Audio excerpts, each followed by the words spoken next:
Talk about the filth that's starting to come out in the early days of the Diddy trial. This, of course, is P. Diddy. Surprise, surprise, he's a creep. Surprise, surprise, he's done horrible things.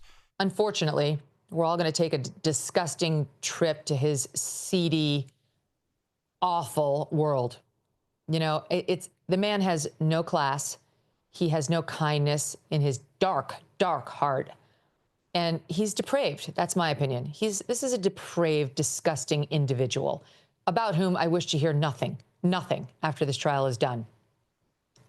The question is he a criminal? You know, is he basically akin to a mob boss running several criminal enterprises? And while it's very clear to me he is a depraved, disgusting person, we have to prove that he violated the law. I actually think it's going to be pretty easy, but I can see what the defense is doing here, trying to say, all right, he has these, quote, freak-offs, you know, weird, kinky group sex in Hollywood. That's not an illegal thing. It happens all the time. If you don't have the consent of the women or the men, as the case may be, it is illegal. But okay, we're going to argue over whether they were willing participants. It's almost like a Harvey Weinstein situation where he's going to say they willingly took drugs and willingly participated in these things. And they're going to say, absolutely not. He drugged me against my will. Maybe there were drugs in that baby oil, maybe in another way, but I definitely didn't consent to being drugged or to being raped or sodomized by P. Diddy.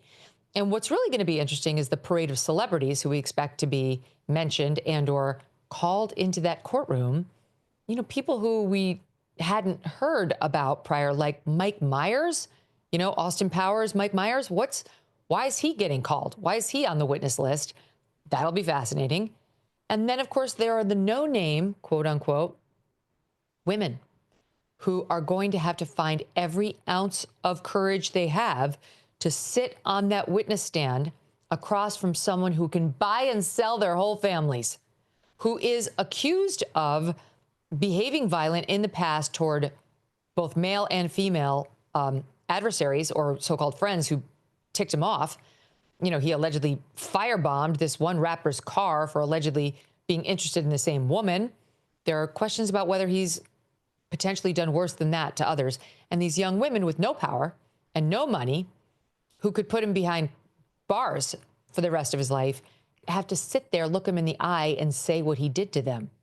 Now, that's going to be a very tall order. There's already been a question about whether one has bailed. They couldn't find this one witness late last week, and the prosecution wasn't sure whether she'd left, pieced out. And even if they don't piece out, will they stick by their stories on the stand? It's a very, very tall order.